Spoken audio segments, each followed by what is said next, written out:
오늘은 사도행전 5장부터 9장까지 말씀 같이 살펴보도록 하겠습니다.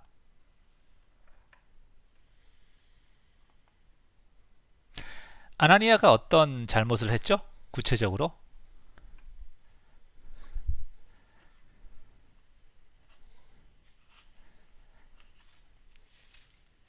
사실 거짓말이에요, 거짓말. 예, 뭐 절반을 숨긴 것, 절반을 어, 자기의 재산을 팔아서 절반만 헌금한 것은 잘못이 아닙니다.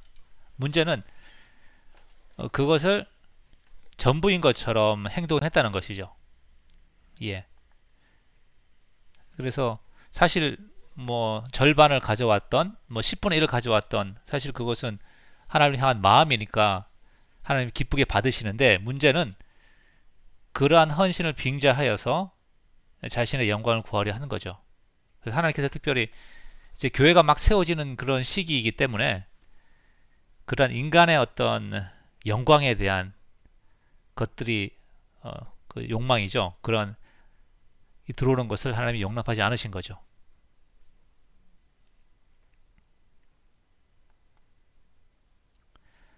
유대교 지도자들은 사도들을 감금했는데 천사들은 왜 그들을 풀어주었습니까? 천사는 천사들은 아니죠. 천사가 풀어주면서 이제 가서 복음을 전하라고 하죠. 그래서 항상 뭐 사도들이 갇혔을 때 하나님께서 항상 이렇게 풀어주시는 거 아니에요. 풀어주시면 풀어주시는 목적이 있고 안에 계속 두게 하시면 또 계속 두게 하시는 목적이 있고 설사 복음으로 해서 순교한다고 해도 그렇게 하시는 목적이 있는 것이죠. 예.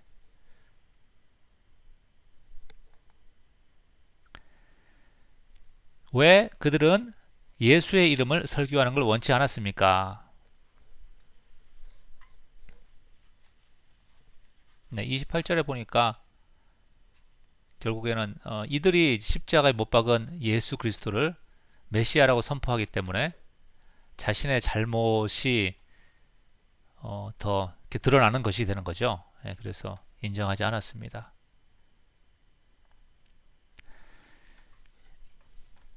자기 의라는 것이 예수님께서 실제로 유대인들에게 복음을 전하실 때에도 그 바리새인들과 종교 지도자들의 자기 의로움 이것이 진리를 막았던 가장 큰 이유 중에 하나죠.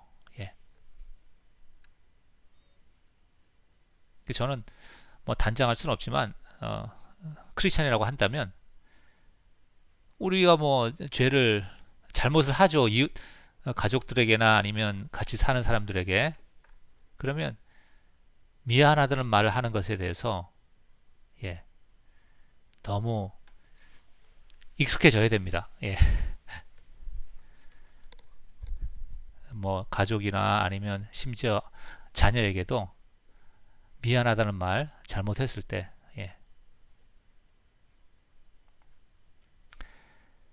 그들의 위협에도 불구하고 베드로는 왜 예수님의 이름을 계속 전파하였습니까? 앞에서도 나왔죠. 똑같은 협박을 하였을 때 두 가지 이유. 하나님께 순종한 것이 옳다 얘기했고 두 번째로는 이제 십자가와 부활을 목격한 자들이기 때문에 우리는 선포하지 않을 수 없다. 그 얘기는 이제 하나님께서 특별히 부활 사건에 대해서 모든 사람들에게 보여주신 건 아니잖아요. 자, 여기서 우리는 복음의 아주 중요한 어떤 하나님께서 그 구원, 사람들을 구원하시는 어떤 원리를 발견할 수가 있어요.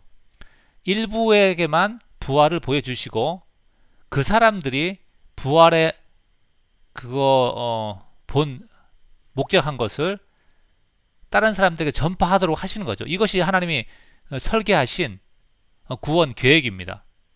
그 말은 부활을 목격한 자들은 그것을 부활을 보지 못한 자들에게 증거해야 할 사명이 주어진 거예요. 그걸 우리에게 조금 이제 적용을 하면 그런 거죠. 세상 모든 사람들이 예수 그리스도의 복음을 들은 것이 아니고 또한 지금 이 시간에서 봤을 때 모든 사람이 그 복음을 믿는 것이 아니거든요. 어떤 사람은 확신이 있고 어떤 사람은 확신이 없다는 얘기죠. 그러면 예수 구원에 대한 확신이 있는 사람은 하나님이 그 확신을 주셨기 때문에 그 확신이 없는 자에게 복음을 증거할 사명이 의무가 있다는 거죠.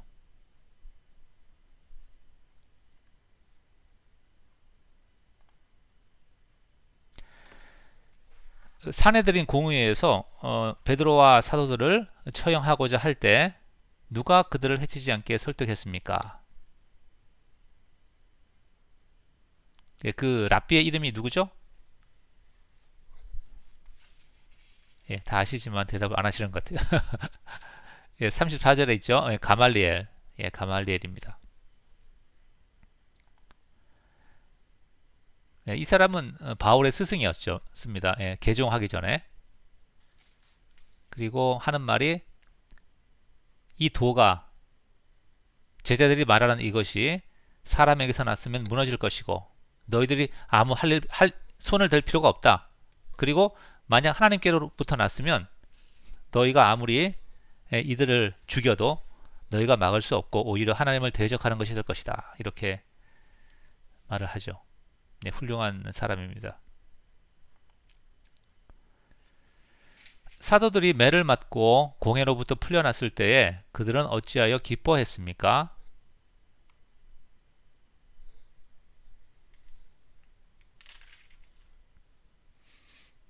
예, 몇 절에 기뻐하였다는 표현이 있죠? 예, 41절에 있죠. 예, 41절에 사도들은 그 이름을 위하여 능욕받는 일에 합당한 자로 여기심을 기뻐하면서 공회 앞을 떠나니라. 이것이 왜 고난 받는 것도 자격이 있어야 하는지라고 질문을 할 수가 있어요. 예. 어떻게 생각하십니까?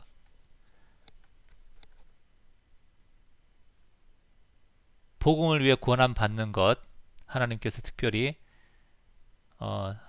자격이 있는 자에게 허락하신 일입니까?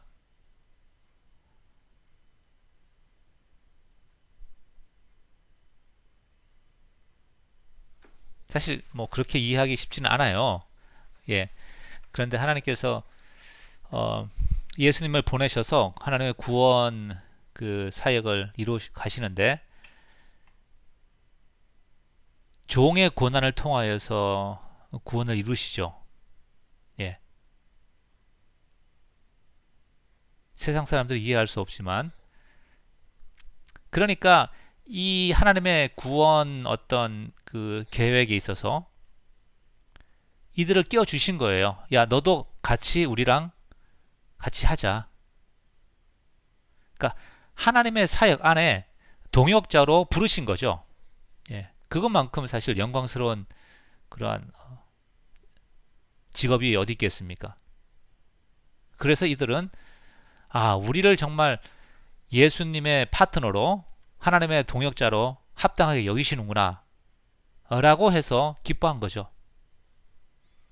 이러한 기쁨은 세상이 줄 수 없는 기쁨입니다. 알지 못하죠. 세상이 알지 못하고 줄 수 없는 기쁨이죠. 자, 일곱 집사. 그 당시 교회에는 예루살렘 교회입니다. 여기가 예루살렘 교회에는 어떠한 문제가 있었습니까?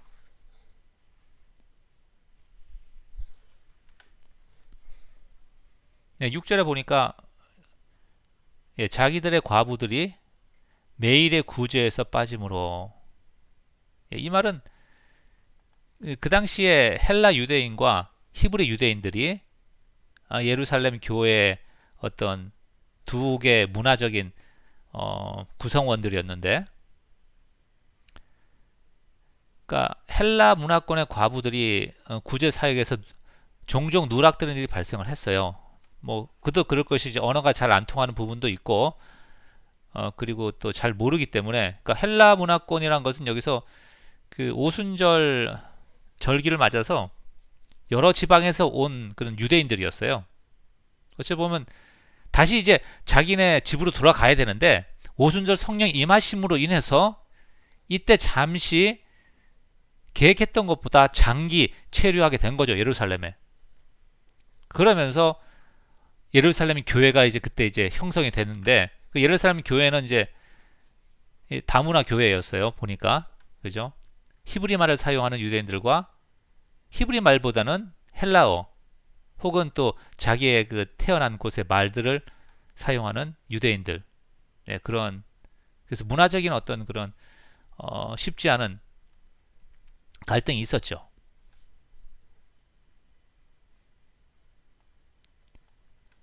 사실 조금 뭐 벗어난 얘기지만 이민교회도 그렇잖아요, 그죠? 예, 한어권, 영어권이 있는 거죠. 그래서 의도하진 않지만 이제 한어권에 있는 분들은 영어권에 있는 분들에 대해서 상황을 잘 모르는 거예요. 그래서 마음은 아닌데 의도치 않게 이제 사역에서 누락이 되거나 이렇게 어떤 소외되는 경우가 발생을 하는 거죠. 그 역으로도 발생을 할 수가 있고요. 영어 문화권이 이제 주가 되고 한어 거기에 이제 한인 성도들이 몇 명 있다고 하면 그런 일이 발생을 할 수가 있는 거죠. 이 문제를 어떻게 해결했습니까?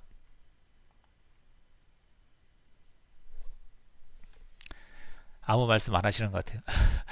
이게 녹화되는 걸 아시고, 예, 이게 걱정하실 거 없어요. 그 하시는 말씀은 별로 안 들어가요. 왜냐하면 제 마이크가 주로 들어가기 때문에, 예, 그리고 영상도 안 들어갑니다. 파워포인트하고 제 목소리만 주로 들어갑니다. 예, 그러니까 편하게 말씀하셔도 됩니다.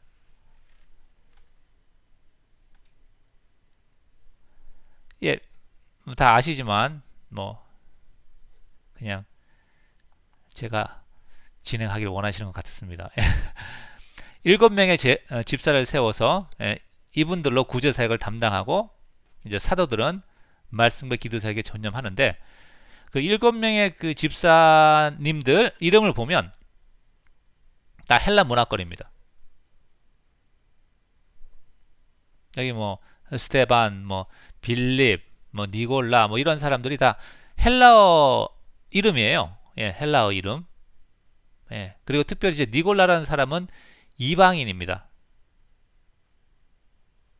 그래서 이런 다문화권 교회 같은 경우에서는 어, 그 문화권을 대표할 수 있는 어떤 일꾼들을 세워야 됩니다. 예. 이제 예루살렘 교회도 사도들은 히브리어 문화권이거든요. 예, 유대에서 이제 팔레스타인에서 자란 거기서 이제 활동한 사람들이고 여기 이제 7집사는 타지에서 온 사람들이 많죠. 예, 헬라 문화권입니다. 그렇게 해서 이제 사역이 아름답게 이루어지가는 것을 볼 수가 있습니다.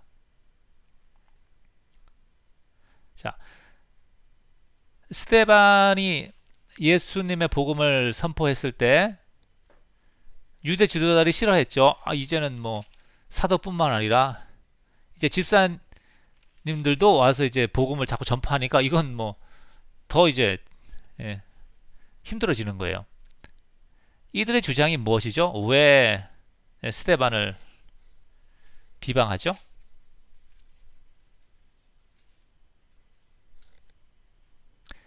예, 여기서 사실은 이제 우리가 그 잘 봐야 돼요. 예, 여기서 동일한 이유로 유대 지도자들이 예수님을 비방을 했거든요.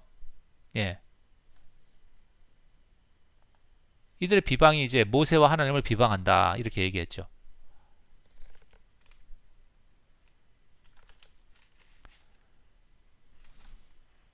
그죠? 11절에 그렇게 돼 있고요.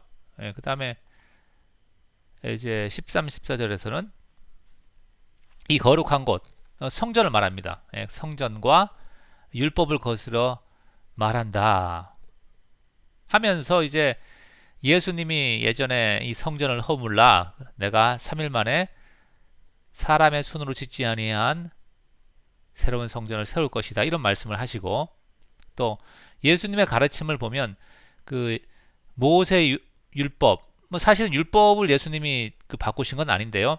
주로 장로들의 전승 그러니까 유대교에 쭉 내려오던 그러한 전승에 대해서 예수님이 잘못된 것들을 말씀하시고 예, 하나님의 뜻에 대해서 더 밝히 너 그게 하나님의 뜻이 아니야. 이게 하나님의 뜻이야. 라고 말씀해 주시는 거죠. 그러니까 그들의 입장에서 봤을 때는 예수님이 모세의 율법을 버리고 이렇게 오랫동안 내려온 자기의 종교 시스템을 거부하는 것처럼 보인 거죠. 물론 사실은 이제 절반은 맞습니다. 예수님께서 그 종교의 시스템을 이제 폐하시기 때문에 그렇죠. 네, 그래서 반발한 거죠.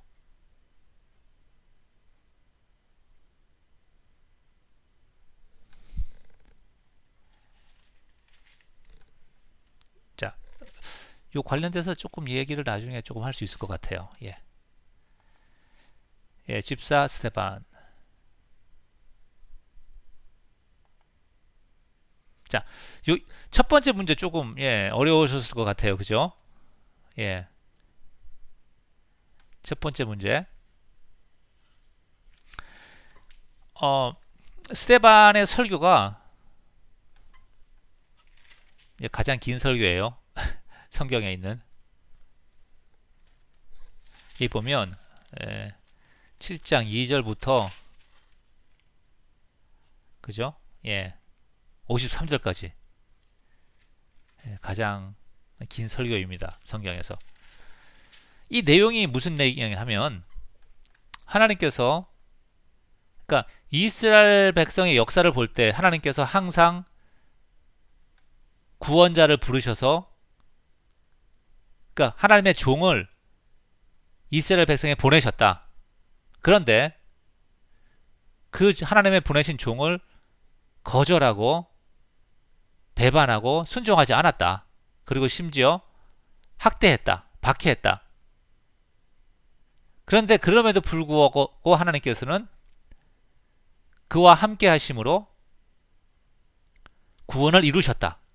이거거든요. 이스라엘 역사를 보니까. 그러니까 이제 스테반이 하는 말이 너희 조상들이 한 것처럼 이제 하나님의 보내신 종 예수 그리스도께서 이루신 그 구원, 예수 그리스도를 너희가 여전히 너희 조상들이 하던 것처럼 박해하고 십자가에 못 박았다. 근데 그럼에도 불구하고 하나님께서 예수님을 부활하심으로 다시 구원의 길을 여셨다. 자, 이렇게 이제 스테반이 설득을 하고 또 그들의 잘못을 지적을 하고 복음을 증거하는 거죠. 자, 아시겠죠? 그죠? 어떤 그 이야기의 흐름인지?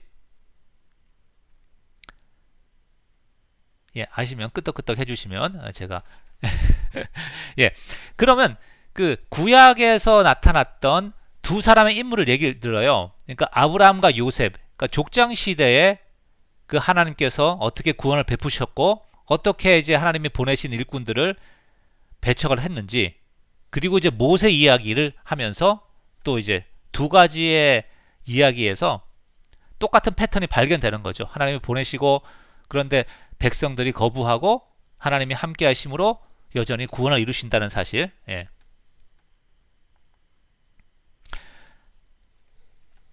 이게 딱 이렇게 뭐 네 단계로 명확하게 나눠주지는 않은 것 같아요. 그런데 제가 이 문제를 낸 것은 그 이러한 흐름으로 비슷하게 흘러간다는 사실을 한번 보시라고 하는 겁니다. 아브라함을 부르시죠. 그런데 형제들이 요셉을 애고에 팔아 넘기죠. 그런데 하나님께서 함께 하시고 환란을 건져내시고 결국에는 애굽 총리가 되어서 그로 인해서 온 가족이 7년 기근에서 살아남고 큰 민족을 이루게 됐다는 사실을 이제 스테반이 이야기하고 있습니다. 예.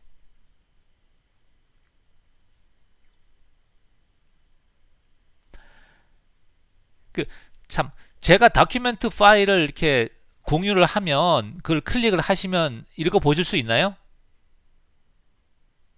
트라이 해보셨어요? 예, 거기 저기 파워포인트 파일을 그냥 이렇게 읽으실 수 있거든요. 예.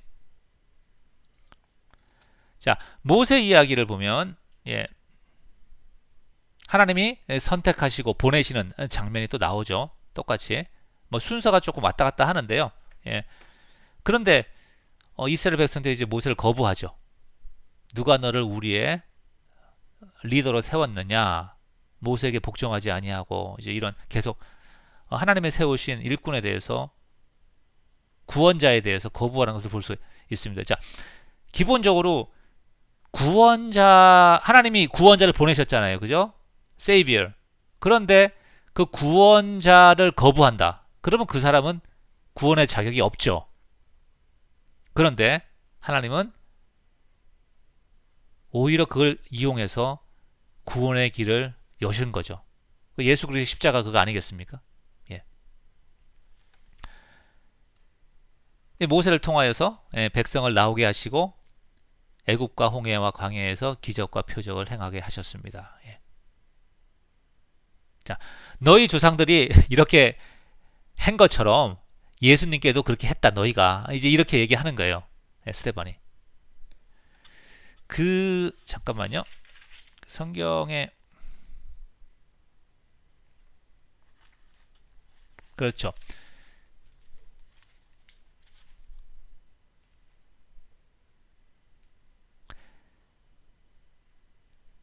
거기가 이제 제가 38절까지 그죠? 예. 40절 이제 요까지의 내용을 이제 요런 흐름으로 얘기한 것이고 그 다음에 41절부터 53절이 결국에는 이제 이 사람들의 어, 예, 2번 문제에서 그걸 커버를 합니다.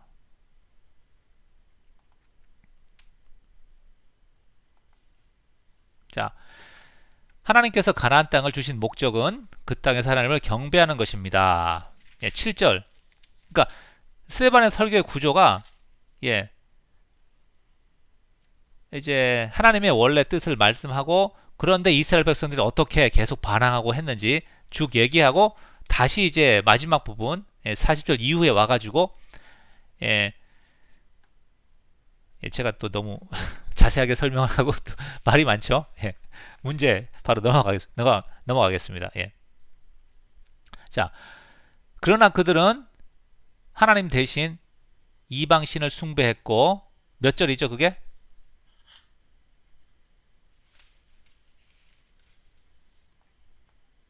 43. 예. 예.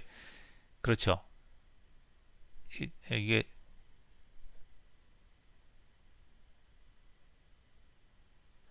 예.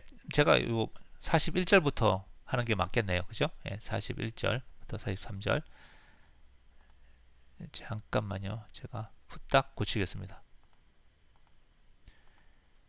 이런 게 이렇게 딱 생각이 났을 때 고쳐야지 아니면 나중에 고치면 또 일이에요. 예.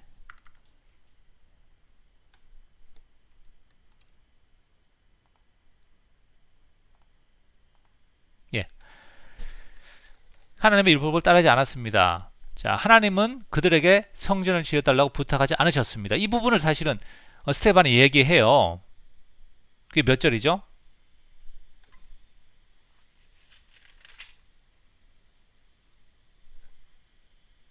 49절 50절이죠. 예. 그러니까 성전은 하나님이 지어달라고 하나님이 원래 계획이 안 했던 거예요. 다윗이 짓겠다고 했을 때 하나님은 기특하다 네 마음이 네가 나의 집을 짓겠느냐? 내가 너의 집을 세우겠다. 이렇게 말씀하시거든요.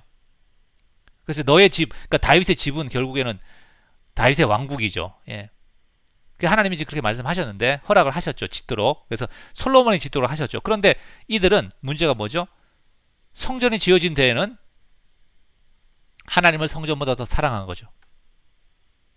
자, 보세요. 하나님이 율법을 주시고 이방신을 섬기지 말라고 했어요. 했는데 율법은 따르지 않고 이방신을 섬기는 거예요. 그리고 성전은 하나님이 지어달라고 부탁하지 않았는데 우리가 성전 짓겠습니다. 오케이, 지어라.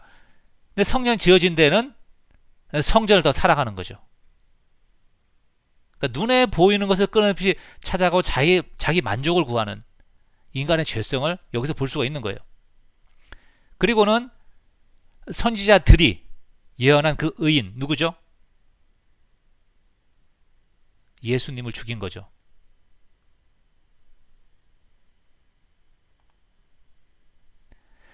결국 이제 이 이야기에서 얘기하는 것은 너희가 예수님을 죽인 것이 문제가 아니라 하나님을 근본적으로 대적하고 하나님을 따르지 않는다.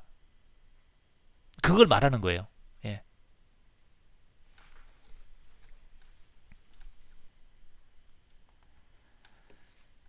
스데반은 결론적으로 그들이 항상 하나님의 길을 거역하고 하나님의 사자들을, 하나님 보내신 선지자들을 박해해 왔다고 말했습니다. 몇 절이죠? 네, 52절. 예. 스데반이 예수님을 율법보다 우위에 두었다는 이유로 인해서 그를 죽일 만큼 하나님의 율법에 대한 열심이 바리새인들에게 있었지만 율법을 온전히 지키진 않았습니다. 자, 이게 53절. 예. 이것이 이제 스데반이 결론적으로 유대 지도자들에게 하는 말입니다. 예, 문제가 좀 길었습니다. 그래도 오늘 일찍 끝날 수 있을 것 같습니다. 예, 진도를 제가 말을 많이 안 하면 예, 4번. 자, 스데반이 죽을 때 예수님께서 십자가에 하신 말씀과 비슷한 말 두 가지가 뭐죠?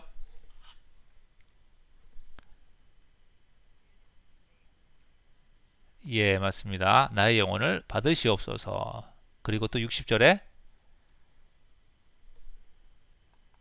이 죄를 그들에게 돌리지 마옵소서. 예.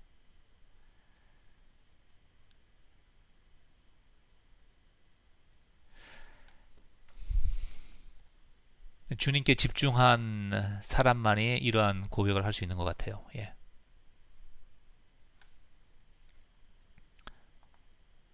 자, 8장. 박해로 인해 더욱 전파되는 복음. 사울은 무엇을 하려고 했습니까? 예, 불가능한 일이죠. 예수님이 머리 되시기 때문에. 자, 박해로 인해 그들이 예루살렘에서 흩어지게 되었을 때 그들은 무엇을 하였습니까?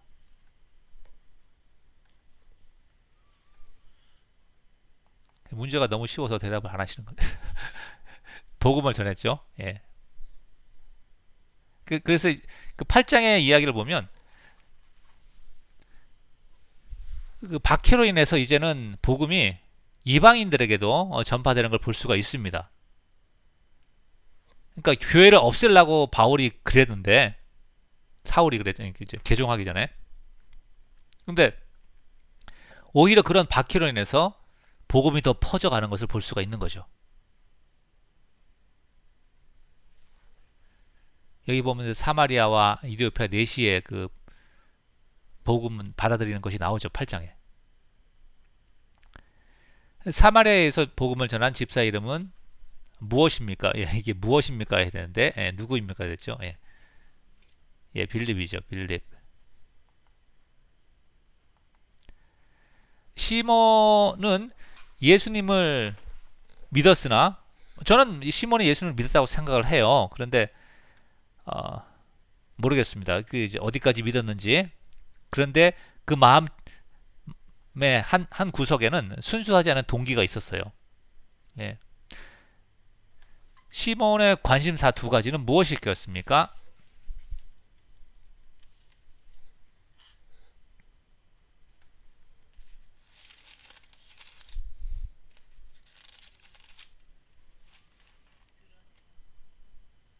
예.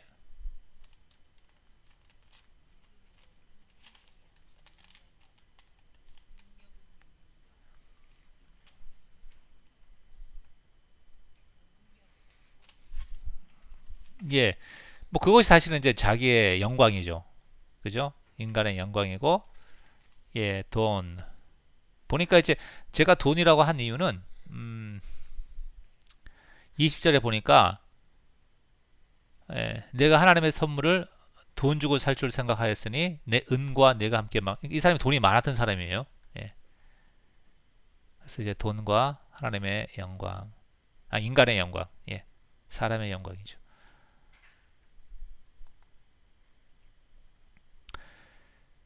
베드로 빌립이 복음을 전하고 나중에 와서 베드로와 요한이 그들에게 안수하였을 때 어떻게 되었습니까? 성령을 받았죠. 임했죠.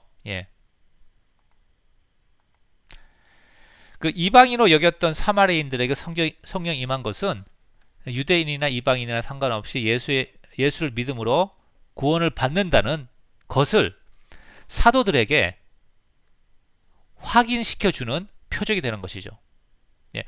이런 사건들을 통하여서 사도들이 이게 이방인이나 유대인이나 상관없이 예수님을 믿을 때에 구원을 받는구나 라고 확신하게 되는 거예요, 사실은. 그러니까 특별히 이제 그 복음을 전할 때 안수할 때 성령이 임했다는 이 표현이, 그럼 뭐 이디오피아 내시는 성령이 임했다는 얘기가 없거든요. 그럼 그 사람은 구원받은 게 아니냐? 그건 아니거든요. 그러니까 특별히 성경에서 성령이 임했다고 말을 언급을 했으면 그것을, 그러니까 성령이 임하시는 것을 인간의 눈으로 감지를 했다는 거죠. 무슨 말인지 아시죠? 그러니까 성령이 임하시는 것을 우리가 다 볼 수가 없어요. 하나님이 보여주지 않으시면. 그런데 그것을 볼 수 있게끔 오순절제 그 방언이 그런 거잖아요. 그죠? 그러니까 표시가 없다고 해서 우리가 임하지 않았다고 말하면 절대 안 되고요. 여기서는 임했다는 표시를 보여지게 했다는 것은 하나님이 주시는 메시지가 있다는 거죠. 바로 이방인도 상관없이 예수를 믿음으로 구원의 문이 열렸다는 사실을, 사도들의 시각을 이제 계몽시키는 거죠.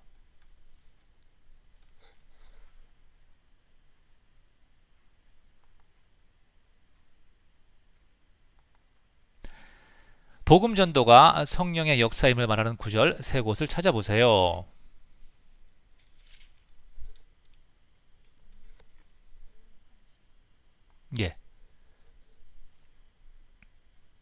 성령의 역사죠.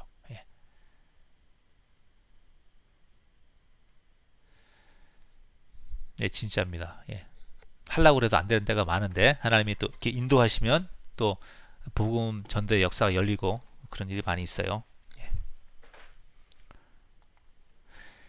이디오피아 내시가 읽었던 본문은 어디였습니까? 어느 선지자의 글이죠? 이 본문이?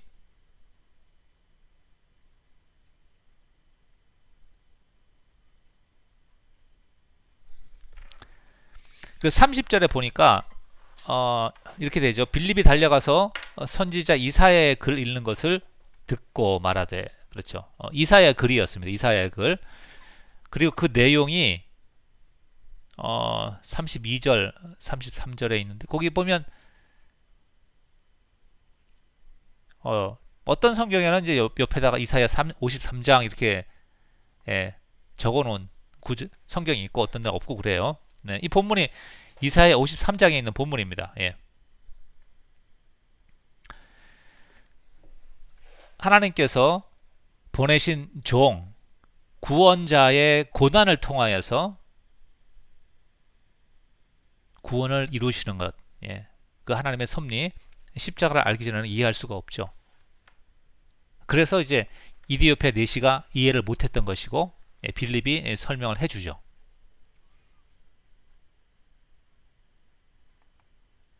사울의 개종. 사울의 그 하나님께서 사울을 사용하시는 거 봐도 참 놀라워요. 그죠? 교회를 그렇게 핍박하고 죽이려고, 사도들을 죽이려고 했던 그 사람을 완전 변화시켜서 예수를 위해 죽게 만드는, 죽을 때까지 하는 그런 일꾼을 사용하시는 거죠. 참 하나님의 역사는 놀랍습니다.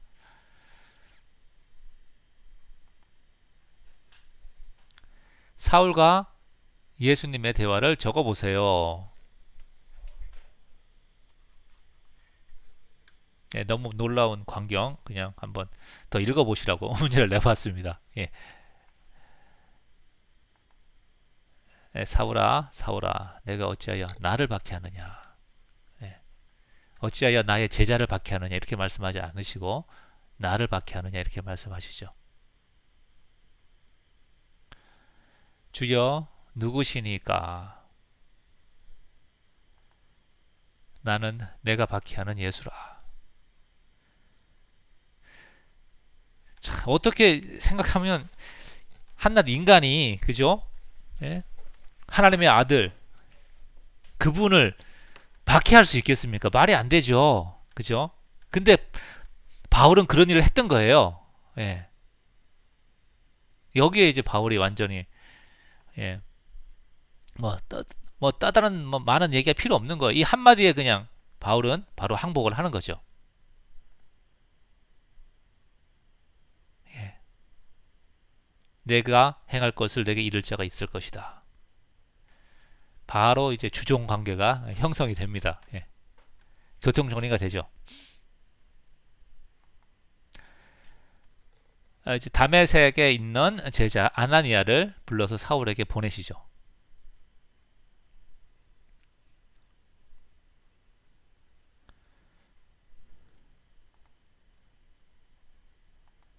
아나니아야, 그 주여 내가 여기 있나이다. 그 아나니아가 또 이제 아이 주님 그 사람은 우리를 잡아가려고 온 사람인 걸로 알고 있는데 혹시 잘못 아신 거 아닙니까? 뭐 이제 이렇게 얘기하니까 주님이 설명해 주세요. 참 친절하게 나의 택한 것이다. 그리고 이제 이 말씀을 하시죠. 내 이름을 위해 많은 고난을 받을 것이다.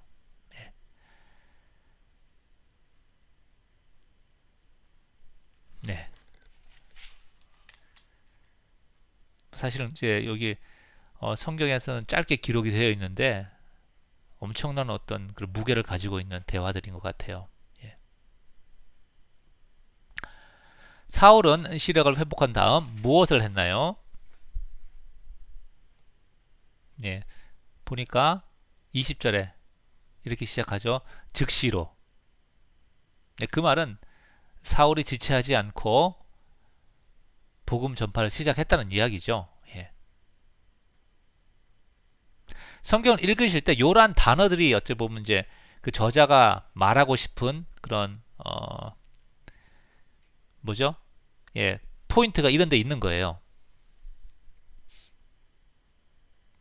왜냐하면 즉시로란 말이 없어도 뭐 의미 전달에 문제가 없거든요.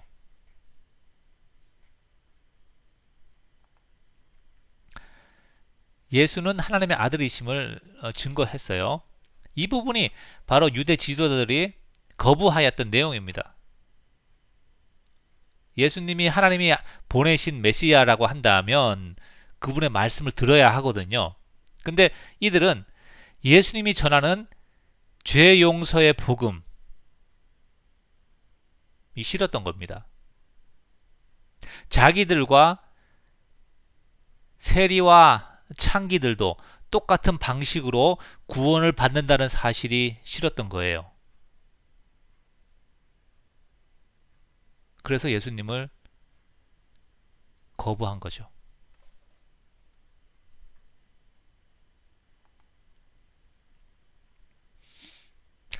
그 예수님의 가르침에 대해서 왜 유대 지도자들이 거부했는지는 요한 복음을 사실 보면 상당히 자세하게 나와 있어요. 네.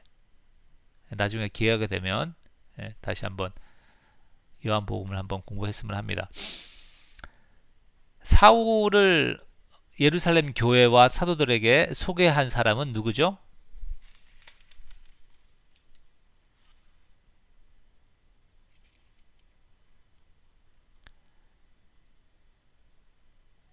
예, 바나바입니다. 바나바. 그러니까 27절에 보니까 어떻게 주를 보았고 주께서 그에게 말씀하신 일, 또 다메섹에서 그가 어떻게 복음을 전도했는지 이런 걸 설명하죠. 뭐 그 얘기는 뭐예요? 이 사울은 믿을 만한 사람이야. 예전에는 교회를 핍박했는데 정말로 회심했다니까 스파이가 아니야. 라고 바나바가 이제 보증을 뭐 보증 쓰다는 말은 없지만 이제 그런 개념이죠. 바나바가 데리고 와서 예, 교회 안에 이제 소개를 하는 것이죠.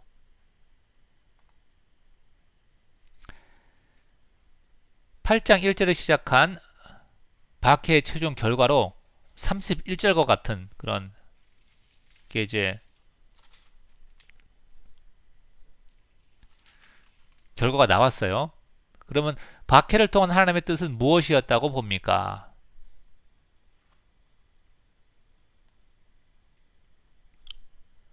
복음을 전파하게 하시는 겁니다. 예, 하나님의 나라의 확장. 그러니까 예루살렘 교회에서 처음에 이제 예루살렘과 유대와 사마리아와 땅끝까지 이르러 증인이 되려고 말씀하셨는데 나갈 생각이 있었겠지만 아무튼 예, 하나님 박해를 통하여서 좀 더 그것이 빨리 이렇게 흩어지게 하시는 거죠.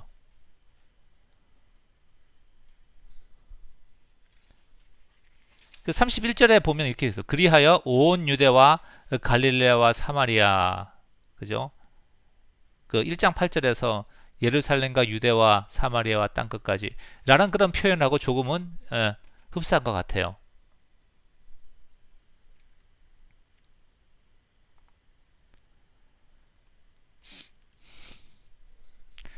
그 사도행전의 이야기는 예수님께서 성령으로 교회와 그의 제자들에게 함께 하셨다는 사실을 보여주고 있습니다. 사실은. 그러니까 복음서는 예수님께서 이 땅에서 행하신 일들을 나타낸다고 한다면 사도행전은 예수님이 가시고 그분의 영이 그 교회에 함께 하심으로 이루신 일들을 기록하는 게 사도행전이에요.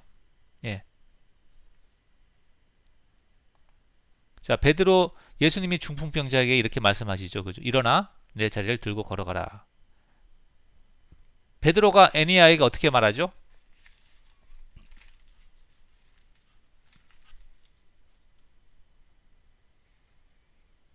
34절에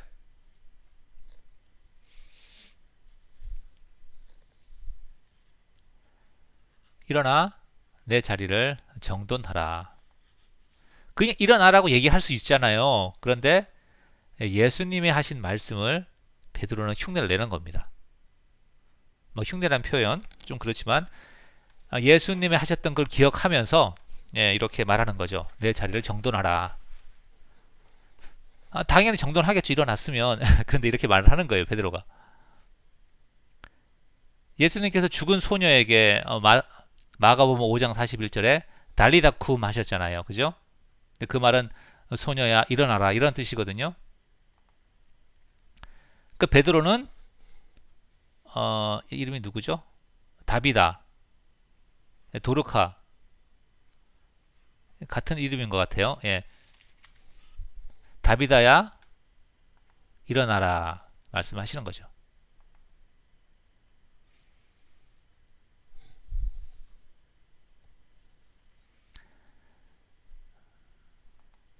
네, 오늘은 여기까지입니다.